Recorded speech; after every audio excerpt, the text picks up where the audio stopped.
The series starts with a girl who's cleaning the house of a wealthy woman. She's surprised to see the girl and asks about another person whom the girl explains suddenly fell ill and was replaced by her. The wealthy woman then mentions she doesn't have money to pay her right now and will send it along with the other person later. She asks the girl about the cleaning supplies, leaves her bag and wallet in front of her until she brings what's needed, then walks away. At that moment, we discover the girl has stolen the wallet from the bag. She goes to the wealthy woman's room and has a device for forging identities and bank cards.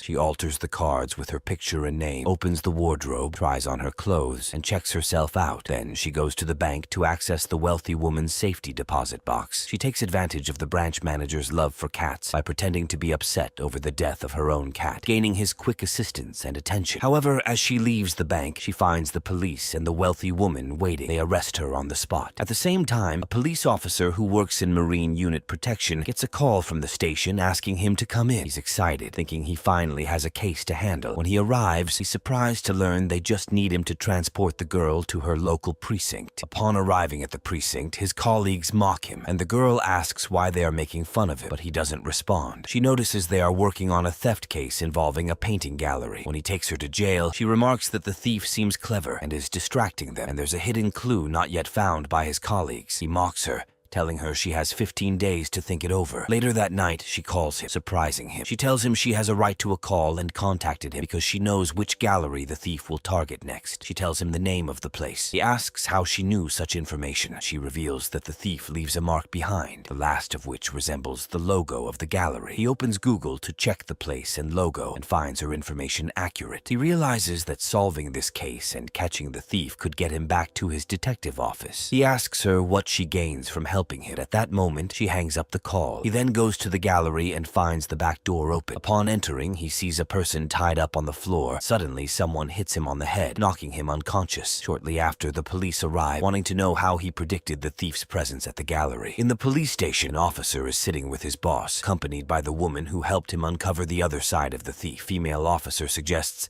that the two should work together to solve the case. Shocked, he questions how they can let a criminal assist the police. She explains that the city's mayor would be very pleased if the case were resolved, and since the woman has sharp intelligence and acumen, she would be more beneficial working with them. The officer then requests to return to his desk job and leave the Marine Unit, to which she promises that if he closes this case, she will speak with the officials about it. Later, as the officer and the woman leave the police station, he reminds her that he is a police officer and she is a criminal. She must remember that. He mentions that they need to review the full case file, but she dismisses it as a waste of time, suggesting instead that they visit Noah and Joey at the auction house. He agrees. On the way, the woman tells the officer to call her Claire. Once they arrive at the auction, they sit in on a bidding for an artwork. To his surprise, she actively participates in the auction and wins it. He is shocked and wonders how they will pay for it. Afterwards, she speaks with Hamish, the auction manager, requesting to meet Noah and Joey, as they are the owners of the painting she just bought. He informs her that buyers do not have the right to meet them, but she lies, claiming she has a romantic relationship with Noah and Joey has a child with one of them, not knowing which. Convinced, Hamish agrees to take her to their office. There, the officer informs Noah and Joey that he is a detective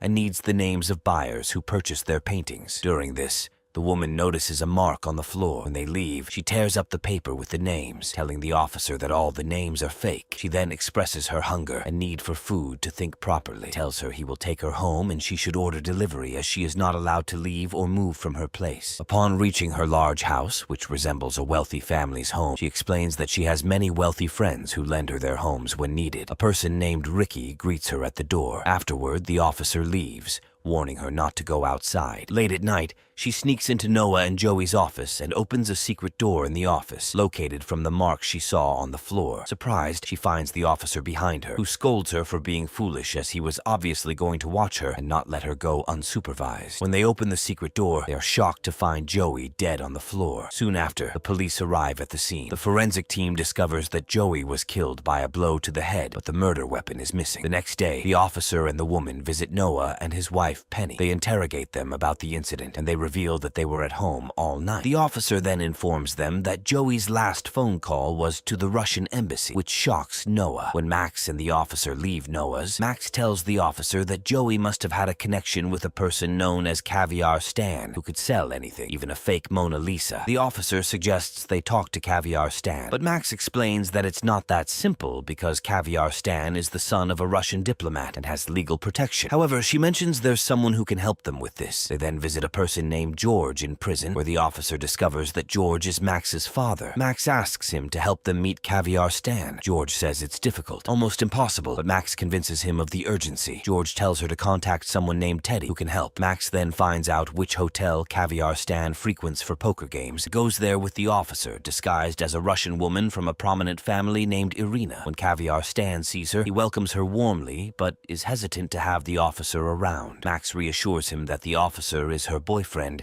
and needs to be by her side as she plays poker because she considers him her lucky charm. She flirts with him, kisses him. When Max plays poker with Caviar Stan, she wins easily, which irritates him, and he goes to sit alone, giving them a chance to talk to him. However, he refuses to speak with them and orders his men to threaten them with guns. Max then tells Caviar Stan that his friend who wears glasses is cheating in the game using his glasses. Caviar Stan orders his men to check this, and when it turns out to be true, he allows her to speak with him. Max and the officer ask him how he knows Joey, to which he replies that he doesn't, and he got Joey's number from someone named Henry. Afterward, Max and the officer go to Henry, who works at the auction house, and ask him how long he has worked with Joey and Noah. Henry informs them that he has been with them for 23 years, hired by their father. During the visit, the officer and Max notice a photo of Henry in a restaurant with the mark left by the thief in the background. They arrest Henry and interrogate him at the police station, where he reveals that the thief is actually Joey, who resorted to theft due to his debts and asked Henry for help given his past as a thief. Henry taught him how to steal and plan thefts. The officer accuses Henry of killing Joey, which shocks Henry. He insists he could never harm Joey, considering him almost family, as he practically raised him. Max and the officer rule out Henry as the killer, after searching his house and finding no evidence or murder weapon. However, their boss, Lee, is convinced that Henry is the killer and seems determined to close the case by any means, even if he is not certain. This greatly frustrates the officer, reminding him of a similar past incident, indicating that he is repeating the same mistake again. Then Max calls her father, who surprisingly has his phone with him and can freely talk in prison. He tells her about the officer and how he was demoted due to a drug case he was handling. As he was close to solving it, a large amount of cocaine was planted in his car, and despite being acquitted, his rank was reduced. He was reassigned to the Marine unit. Later that night, Max goes to see the officer. They talk together. She learns from him that his brother was killed a year ago in a random robbery. He was unable to catch the culprit at that time. Afterward, Max and the officer go to the restaurant where they saw Henry's photo. They meet Ronnie, the owner, and ask to see the surveillance cameras. He agrees and shows them the footage, and to their surprise, they see Penny and Joey involved romantically. Take the video and confront Penny and Noah with it. Noah is shocked and asks Penny how she could betray him with his brother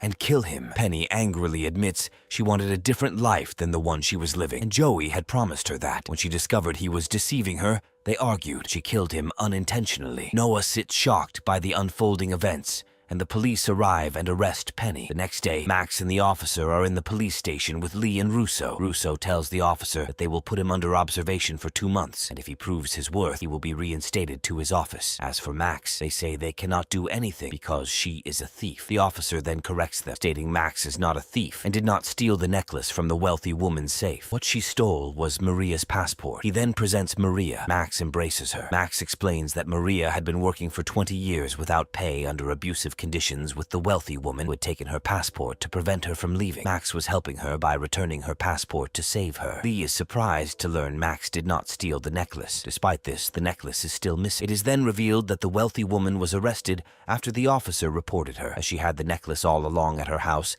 and fabricated the story to frame Max. Russo decides to place Max in a rehabilitation center instead of jail, utilizing her skills to assist the police, which makes the officer very happy. Later, Max visits her father in prison and tells him her plan is proceeding as they had devised. The next day, Max goes to the Marine unit where the officer is stationed and informs him that Lee called him early because they have a case. They go together to a building and meet his neighbor Bonnie, who tells them that her neighbor has not been seen leaving his apartment for a while and does not respond to anyone. Max skillfully opens the apartment door with a hairpin. When she and the officer enter, they are shocked to find blood on the floor and the apartment's owner dead. The police arrive with the forensics team to collect fingerprints from the apartment and examine the body. They inform Max and the officer that the victim died around 12 hours ago and that a kitchen knife is missing. They learn that the victim, Jake, was a 40-year-old sports agent. Max then notices that Jake's sports trophy is broken, suggesting that the murder could have been motivated by jealousy. She also spots a rolled-up piece of paper on the floor, which she discreetly takes and hides in her pocket. Max and the officer decide to check Jake's car for any clues. The garage security guard is with them, and when the officer asks about surveillance cameras, the guard tells them that the cameras lack storage space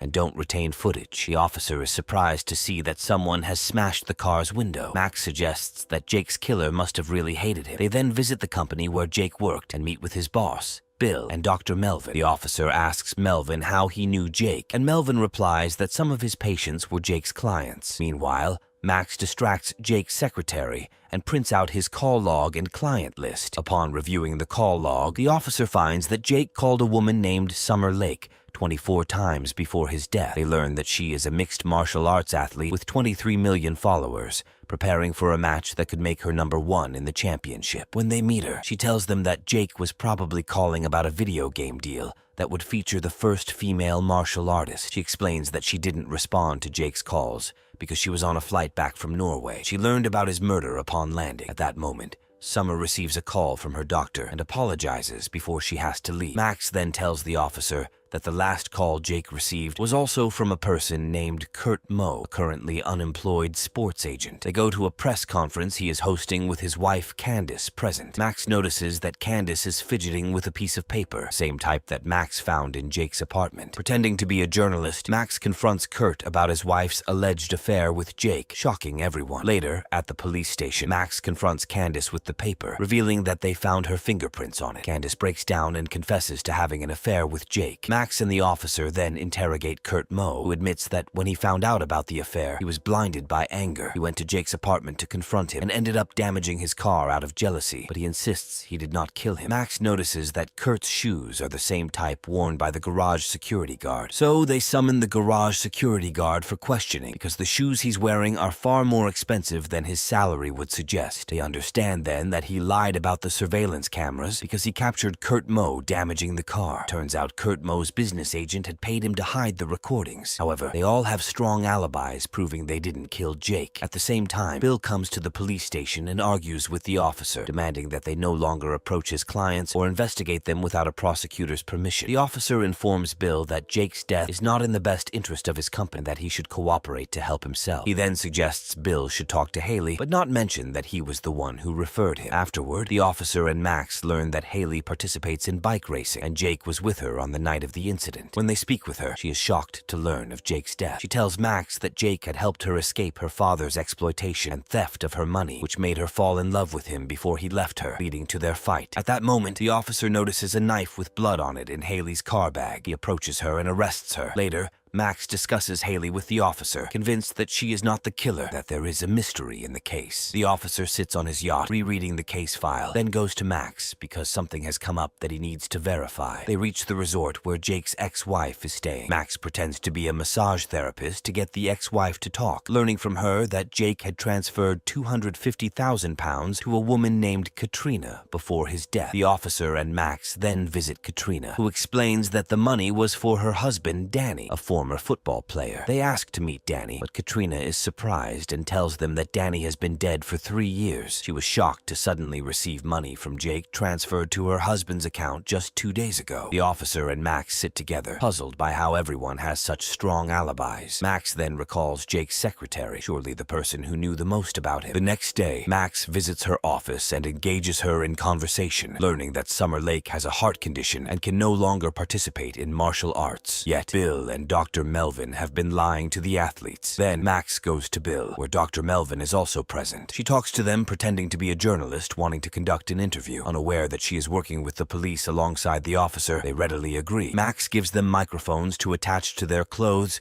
and informs them that the recording will start soon, indicating that when the microphone light is red, it means it is off. Bill then speaks privately with Melvin, first making sure the microphone is showing a red light, indicating to them that it's off. They discuss their agreement not to tell Summer Lake about her illness and to deceive her into playing her final match, which, if won, could launch her video game and yield millions in revenue. However, Melvin warns Bill about the risk because Summer could die just like Danny did. Bill gets angry and reminds Melvin that he didn't kill Jake just to have everything ruined now. Suddenly, they hear Bill's entire conversation over the speakers in the room, and the police arrive to arrest them. Max reveals to Bill that she had tampered with the microphone's settings, making the red light indicate recording instead of the green. Later, to everyone's surprise, Summer Lake plays in the match, seemingly unafraid of the potential fatal risk. They try to stop her, but she insists on playing and ends up severely fatigued from the effort. Alice tries again to persuade her, and Summer thinks over his words and decides to withdraw from the match. She then explains to the press that she withdrew because she discovered 2 days before the match that she has a heart condition. Afterward, Max sits with Alice, musing that if she weren't a con artist, she would have liked to be a physicist or work in real estate. Alice appears happy while spending time with her. The next day, Lee asks Alice and Max to visit a town where their local butcher has gone missing. On the way, Alice and Max read through the case file, learning that the butcher, named Lucas, is also a volunteer helping the elderly. They arrive in the town and find Lucas's truck abandoned and empty, suddenly discover 3 animal hearts and blood at the site. Alice notes that the hearts are from animals, not humans, and decides to call the forensic team and police to collect fingerprints. They then go to Lucas's butcher shop, where an employee expresses extreme concern and fear for Lucas, noting that it's the first time he has been absent from the shop. The employee has been trying to contact him since yesterday without response, and the truck is missing. Alice also learns from the employee that Lucas enjoys wine. Next, Alice and Max visit the restaurant where Lucas was last seen. They speak with the chef present there, who seems unconcerned and indifferent about Lucas's disappearance. That moment, Harlan, the owner of the local winery and the restaurant, arrives and argues with the chef because she suddenly turned the restaurant vegetarian without consulting him and didn't receive the last delivery from Lucas. After that, Alice and Max visit the winery, where at that moment,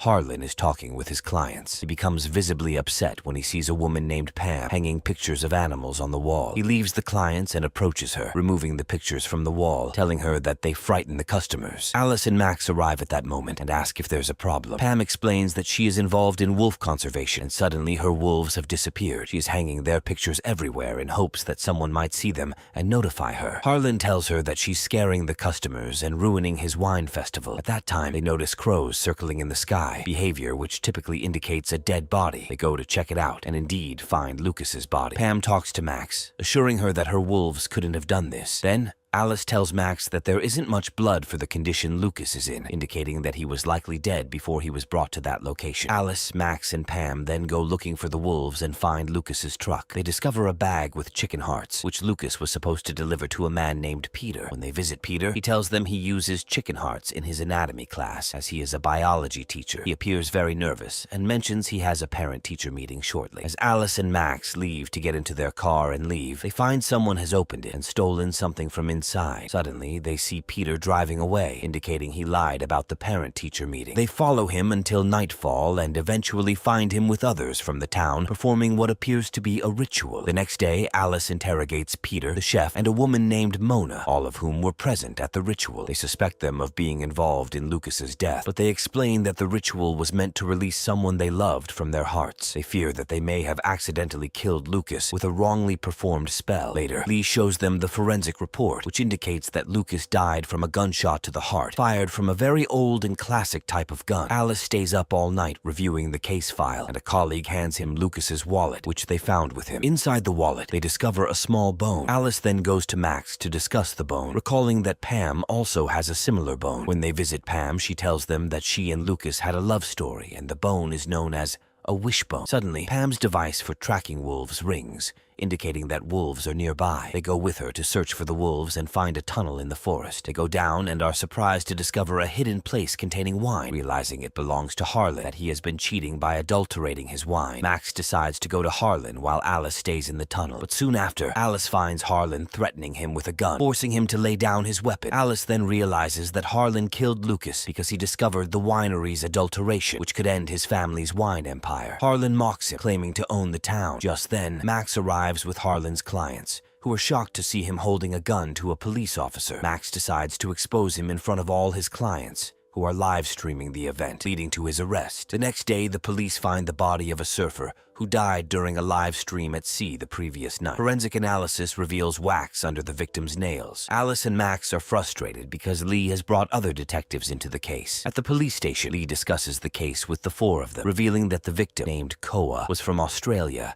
and had an outstanding warrant. Later, Alice returns to the beach undercover, pretending to surf like Koa's friends, Shelley and Slater, to get closer to them and find out what they are hiding. Indeed, they like him and invite him to spend the evening with them on the beach. Suddenly, Slater asks Shelley to leave quickly. When Alice inquires about the reason, Slater is annoyed by his question, so he and Shelley leave together. Max joins Alice, and they watch Shelley and Slater together, discovering they are receiving a shipment of surfboards. However, these boards are stuffed with drugs, revealing their method of smuggling. Alice and Max continue to tail and watch them, suspecting their involvement in Koa's death. Shelley and Slater stop at their house and enter with bags of drugs. After a while, Shelley leaves without any bags and drives away, so Alice follows him while Max goes down to the house, finding it empty without any drug bags. Suddenly, she hears a truck from a fruit and vegetable transport company outside the door. The next morning, Max goes undercover to the transport company, telling Kath employee she's new there. When the manager, Tripp, scolds Kathy in her frustration, she tells Max that Tripp uses drugs. Max then calls Alice to share the new information she has. Alice, in turn, calls his colleague Simmons for help with the case. That evening, when Simmons visits Tripp's house, he is shocked to find him dead in his car. He informs Alice and Max of the situation. The next morning, Alice pretends to Shelley and Slater that the police are after someone who killed a man named Tripp, startling Shelley, while Slater seems unaware of who Tripp is. At the same time, Max is in Tripp's office, attempting to download files from his computer. Kathy enters and asks Max why she is there, to which Max responds that she is there to place flowers for Tripp. Afterward, Max calls Ricky to search the internet for any connections between Shelley, Tripp, and anything else that might link them. Then, Max enters a ventilation shaft to observe Shelley and Kathy after seeing them enter a storage room together. There, she discovers they are romantically involved and that each has killed someone for the other. Koa was killed by Kathy and Tripp by Shelley. Max calls Alice to inform him of her findings. Suddenly, she falls from the ventilation shaft into the room with them. Kathy realizes Max has overheard their conversation about their crimes and threatens her with a gun, making Shelley tie her up. Alice arrives at the company after hearing what happened to Max, but can't find her. He calls Ricky to track a shipment from the company to determine its location. Eventually, Alice and the police reach Max's location and rescue her, just before Kathy and Shelley force her to jump into the sea. Shelley is shocked to learn that Alice is a police officer and was deceiving him. The police then arrest Shelley and Kathy. At the police station, Alice thanks Simmons for his help with the case. Later, Max visits Alice on his yacht. He is upset because she was in a life-threatening situation. She assures him that she knows how to handle such situations. Lee then talks to them both, instructing Max to always operate within the law, never go off on her own, stressing that he doesn't want to hear of them being in danger again. Alice and Max are in the car when he receives a call from his colleague Rachel saying she's in trouble and needs his help urgently. He quickly goes to the address she provided. When Rachel sees him, she hugs him, which makes Max feel jealous, especially when Rachel makes her sit in the back seat. On the way, Rachel tells Alice that she was attacked by mafia gunmen, suspecting that it's because they want to capture Albert, who works for the mafia and was scheduled to testify against them the next day. She suspects her location was leaked by traitors within the police. Max, curious about Alice's connection to Rachel, learns from them that they were once engaged, which shocks Max. They then visit George in prison, as he used to work with the mafia. They ask for his help to find Albert. He tells them that a fortune teller named Bongo will help them. Max then prepares and visits Bongo alone to ensure that if Bongo knew Alice and Rachel were police, she wouldn't talk. When Max meets Bongo, she uses a password known only between her and her father. Suddenly, Bongo calls her bodyguard and talks to Max about George, her father, mentioning that she loved him, but he broke her heart. Afterward, Max returns to Alice and Rachel and tells them they need to go to the park, as Bongo instructed her to meet someone named Bobby there. When they see Bobby, he suddenly runs away upon realizing they are coming from Bongo. However, Alice chases him down and catches him. Bobby initially denies knowing Albert. Alice and Rachel warn him that he'll go to jail if he doesn't talk, which scares Albert into confessing that he kidnapped himself to avoid others capturing him. He then gives them the address of the forger currently making his passport. When they arrive at the forger's location, they find his flower shop open and the forger dead inside, with Albert's passport missing. They discover that the forger had an important client named Mary, who frequently received large deliveries of flowers. They obtain her address from the payment receipts and go to her workplace, where they find that Mary is Albert's girlfriend. They also find Albert in hiding, but Max recognizes him. She tells him that if he doesn't come quietly, Alice and Rachel will arrest arrest him without discussion. Albert agrees to move with her, but as they are leaving, an armed assailant attacks them. They manage to get into the car quickly and escape. On the way, Albert reveals that the armed man, Charles, was his bodyguard, but turned against him when he decided to testify for the police. Max then takes them to her house, where she is staying with Ricky. That night, Max is shocked when she sees Rachel and Alice kissing, visibly upsetting her. Later, Max enters the room where Albert is held and talks to him about a flash drive he has, which contains recordings of all the mafia's dealings and agreements. He agrees to give it to her if she helps him escape. Suddenly, the electricity in the entire house goes out. Masked men attack Alice and Rachel, leading to a fierce struggle. They manage to escape the house. Alice and Rachel rush to Albert's room, only to find it empty and Max unconscious on the floor. The police arrive at the house soon after. Rachel asks Max how this happened, clearly suspicious of her involvement. At that time, we learn that Charles was the one who kidnapped Albert. Suddenly, Albert's phone rings and Charles answers. Max tells him she knows where they are and that killing Albert won't benefit the mafia as long as she has the flash drive. She offers to trade the flash drive for a substantial sum of money. Charles agrees to meet Max at the location she specified. Alice and Rachel are with her. Max asks everyone to put down their weapons. She tells Charles she will hand over the flash drive and he will release Albert. However, Charles, having secretly kept another gun, tries to kill Albert as soon as he gets the flash drive, but Alice intervenes. During the scuffle, Albert falls into the river. The police and a rescue team arrive, arresting Charles and searching the river for Albert. At that moment, we discover that Max was the one who helped Charles reach the house to kidnap Albert. She had arranged with Bobby to loosen the bridge railing so Albert would fall off easily, landing in a prepared bag instead of the river. After rescuing him, Bobby was to hide the bag and all the evidence. The next day, Rachel asks Alice to travel with her, to leave everything behind and start anew, but he does not agree. She then warns him about Max, telling him that a criminal never changes. At the same time, Max goes to retrieve the flash drive from the location Albert had told her about. A few days later, Max and Alice are on a film set to protect a group of actors who have been receiving threatening messages from an unknown source. The producer, Wendy, welcomes them and shows them the latest threat, which was delivered in person, indicating that the sender is someone from the film crew itself. Alice and Max then begin their investigation with the entire film crew. Max sits down with Christine and learns that she has been leaking news about the shooting, despite Wendy's explicit instructions not to do so until filming is complete. Meanwhile, Alice is with Charlene, an actress who suspects that Christine herself is sending the threatening messages. Suddenly, actor Matt suffers burns as soon as he steps into the sun. Upon investigating, Alice and Max find out that he hadn't applied any new creams himself and that the makeup department handles that for him. They go to the makeup artist, Piper, and inspect the products she uses. They find sunscreen, which Alice tests on himself by going into the sun,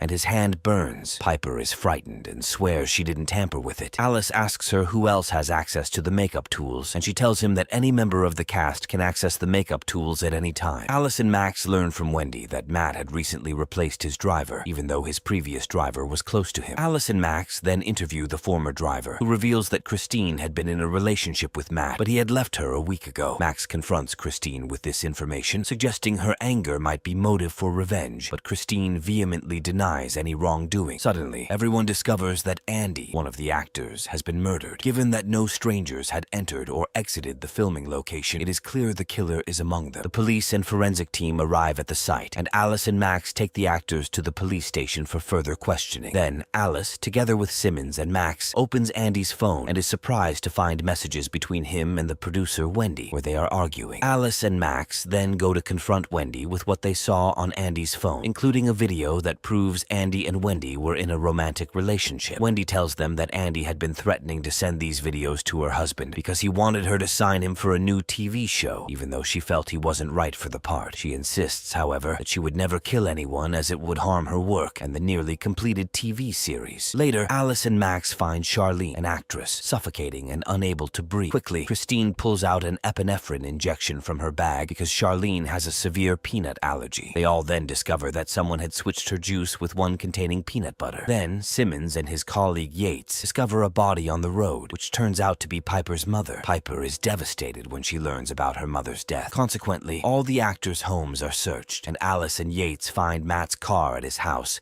with signs of an impact and blood on it. At the same time, envelopes from an anonymous sender reach all the actors. That night, they gather at the cemeteries as instructed by the messages, revealing that there was no real person chasing them. It was a plan concocted by the three of them to easily kill Andy without raising suspicions. At this moment, Matt's car lights turn on, and a recording plays loudly revealing his conversation with Christine and Charlene about how they hit Piper's mother with the car, left her to die. Max then appears with the police, and Matt, Christine, and Charlene are arrested. A few days later, George is temporarily released from prison for 72 hours with a tracking device on his ankle. Max is waiting for him and is very happy to see him. At the same time, Alice learns that a teenage boy named JJ he knows is in jail on charges of breaking into and stealing from a house. When Alice speaks with him, JJ insists that while he owns a drone capable of breaking into houses, he was not controlling it at the time of the burglary. Nobody believes him because he is a poor student attending a school for the wealthy. Alice then goes to Lee to discuss JJ's case, convinced of his innocence. He explains that JJ's brother was the first to see him. He had enrolled JJ in the school and kept him away from the streets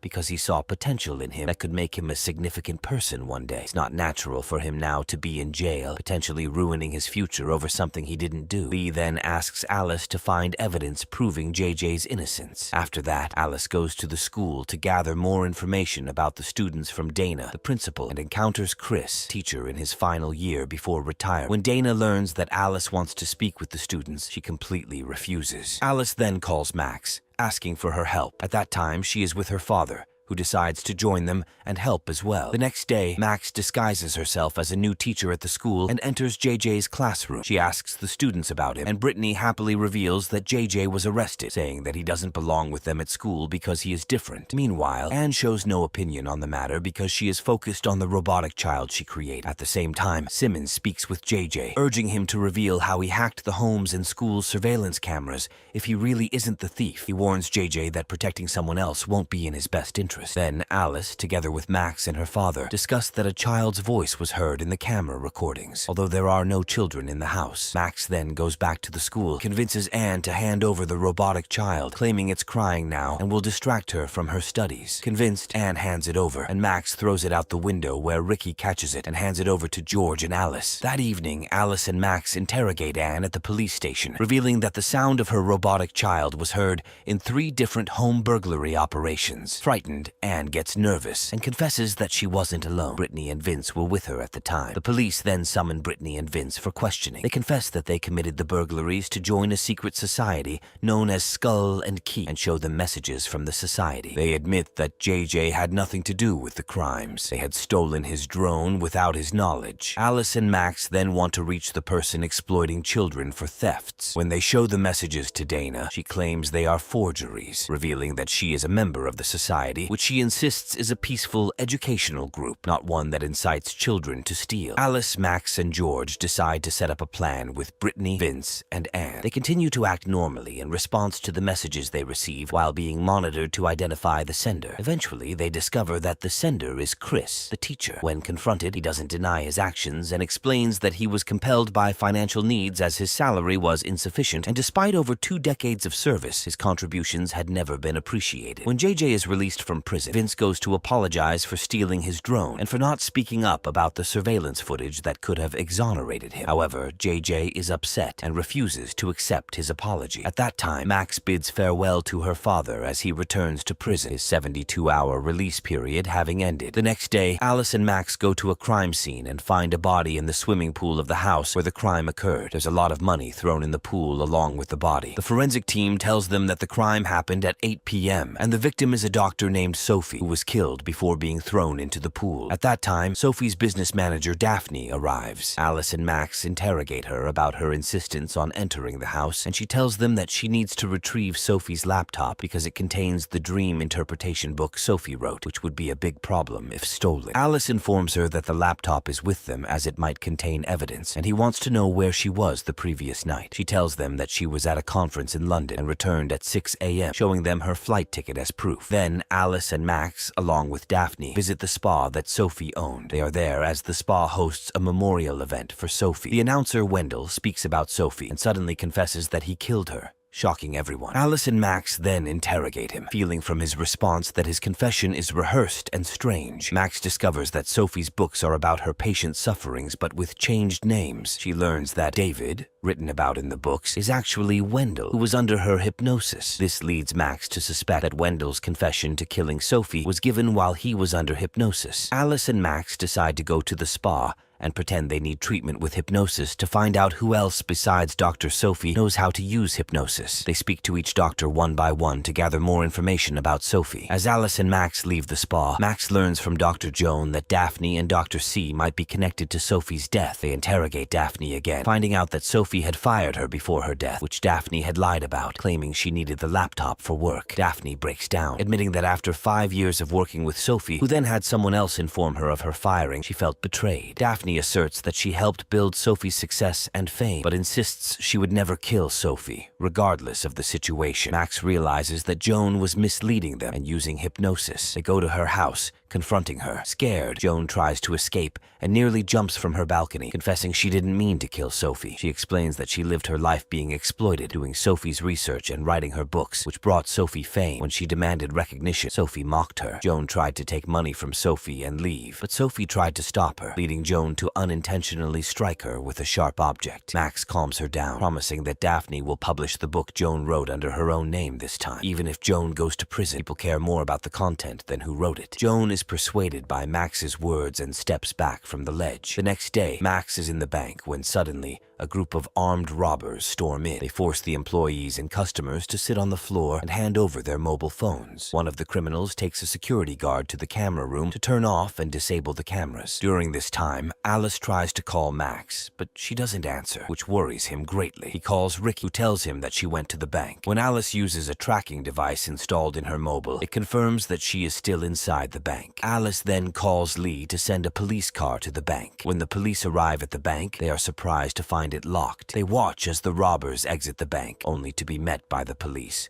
resulting in a shootout. Alice arrives at the scene and sees Max through a window. He tries to enter the bank through the back doors or windows. Meanwhile, police forces surround the building. Alice takes photos of the robbers from a distance and sends them to Lee, who calls him and warns him not to engage the robbers with his weapon, emphasizing that the hostages' safety is the priority. Lee then calls the bank to speak with the robbers. Max tells one of them not to answer, as the police can easily identify them by their voices. Instead, she acts as the intermediary between the robbers and the police. During this, Max spots Alice from a distance and signals her to take the earphones from the woman sitting next to her. She connects them to her mobile discreetly, and Lee speaks to her through the earphones, instructing her to extract as much information as possible from the robbers. The robbers then demand that Max and a pregnant woman make coffee for them. They decide to move the hostages to the conference room and lock them in. Meanwhile, the police identify one of the robbers as Derek, who was recently released from prison 3 months ago. His mother resides in a care home, so Lee orders his team to bring Derek's mother to speak with him. Gunfire is heard inside the bank. Max runs to locate the source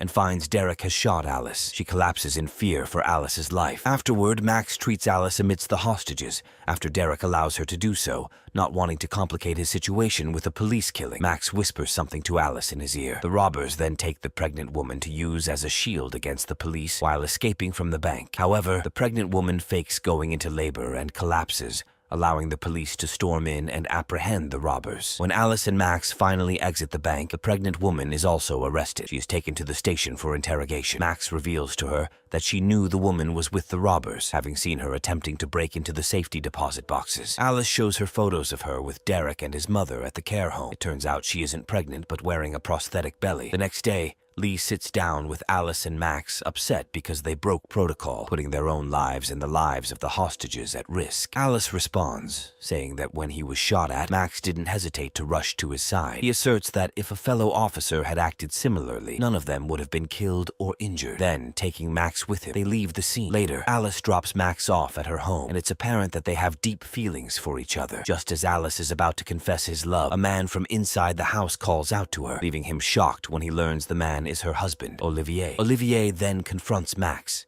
accusing her of stealing all his properties and houses, claiming she had the lawyer forge documents to prove the wealth was hers. Max tells him she won't return anything unless he complies with her demands. The following morning, Max visits her father in prison and reassures him that she is executing her plan. Her father tells her that once everything is over, she must not contact or visit him again, and she should flee the country. Later, Max goes to Alice and apologizes for hiding her marital status. Alice reveals that he learned from Rachel that her husband is a notorious international thief. Lee interrupts them and brings them to his office, wanting Max to explain. Max reveals that her husband Olivier came to her the previous night, now wealthy and an important investor. Alice counters, stating that Olivier is a professional international thief involved in armed heist operations. Max ignores his comment and continues, explaining that Olivier plans to steal the Imperial egg, worth $33 million, and wants her help in the heist. She admits she has agreed and insists they all need to help her. Everyone is shocked by her revelation. Shortly after, Rousseau agrees to hear Max's plan. Max tells them that their target is a man named... After a while, Rousseau agrees to listen to Max's plan. Max informs her that the target is a man named Jeremiah, who owns rare artifacts and bought the Imperial egg 2 years ago. Since he's hosting a party at his mansion in a few days, she will attend with Olivier. The police will naturally be present because the city mayor and his wife will be at the party. That night, Alice sits with Max and Olivier, pretending to help them with the theft in exchange for money. Olivier trusts him because he knows Alice's rank dropped due to drug possession. On the day of the party, everyone gets ready and takes their positions. Max and Olivier enter the mansion and meet Jeremiah, who recognizes Max. After a while, Olivier moves towards the safe containing the Imperial egg to steal it. Meanwhile, Jeremiah talks to his guests about the Imperial egg, its historical significance, and the great lengths he went to secure it. He mentions that the safe can only be opened with the watch he has, shocking Max, Alice, and Olivier, who stands in front of the safe, unsure what to do. Max tells them through the earpiece that she'll handle it. She approaches Jeremiah, flirts with him, and smoothly steals the watch. She discreetly hands it to Alice, who then gives it to Olivier. Olivier opens the safe, takes the egg, and leaves. Alice returns the watch to Max so she can put it back on Jeremiah's wrist before he notices it's gone. At this moment, Alice discovers that Olivier plans to flee with the egg. He chases after him, but Olivier threatens him with a gun. At the same moment, Simmons and the police officers ambush him. Olivier, scared, drops the gun, realizing that Max tricked him and allied with the police against him. The police arrest him. At the police station, Rousseau informs Max that she's free and tells Alice that he will get his job back. Alice then says a sad farewell to Max. That night, when Alice tries to call Max, he finds her number and Ricky's disconnected. He senses something is wrong and opens the Imperial egg, discovering it is fake. It is then revealed that Max and Ricky planned a scheme of their own and switched the real egg with a fake one to keep it for themselves. When Alice goes to Max's house, he finds that she and Ricky have packed up and left. He returns to his yacht, feeling sad and frustrated, but is surprised to find Max waiting for him. He refuses to listen to her, but she gives him a flash drive, revealing that she knows who killed his brother and has the evidence. Alice is shocked,